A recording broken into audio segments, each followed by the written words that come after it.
Yo, hey, what's up guys? Troy here. Just want to talk about a little something that I don't see a lot of people talking about on YouTube, maybe just because I don't I guess wander off enough to check out what other people are talking about. But I wanted to talk about how you can actually become a better duelist by beating the tier 1 decks or the top tier decks. A lot of people tell you what cards to side and they tell you what cards to main deck, but really that's not really all of it. That's not how you overcome losing to another deck. To me, I guess I'll share you guys or share to you guys how I go on or I guess I'll show you guys my methods on how to beat a top tier deck. One, the first thing you got to do is play test. Test, and test, because testing is everything. Testing is life. Testing, as long as you're testing, there is absolutely no way you should not win. Don't test your deck yet. What you want to do is test the top tier decks. Testing the top tier decks, what you want to figure out from these top tier decks are how to play out the combos, how you want to figure out how the combos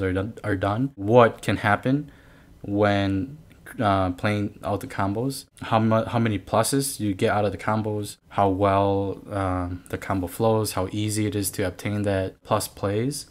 So you need to figure out all these things from these top tier decks. Once you figure out how to do all these, and when you figure out how these decks work, then that's when you incorporate all those into your deck and you figure out how to stop those decks from using your own deck. So that's really what I do. Like, for example, agents, right?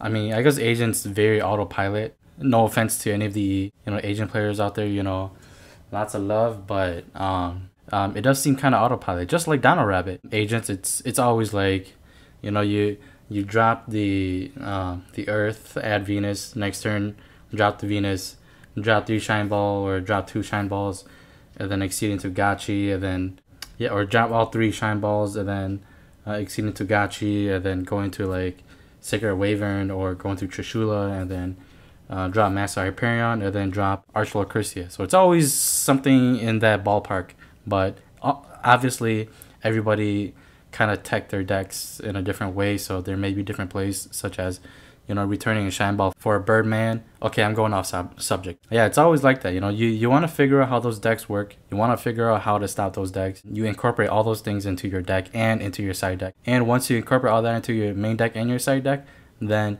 that's how you beat the decks. One thing that I did notice when I was playtesting by using windups and using Insectors, and not just that, even Dino Rabbit, is that a lot of the monsters, they don't really attack anymore. They kind of clear the field before they attack. So that's why in my main build of my Insector windups, I don't main deck Mirror Force. I do not main deck Deep Prison, because in this format, those 2 cards are very, very slow now. You cannot wait for your opponent to attack you anymore, so that's the problem. And your opponent is not going to attack you without clearing your back row first. So that's the second problem. So that's why those 2 cards I consider are very, very dead cards. That's why I don't have any of those in my main deck or my side deck.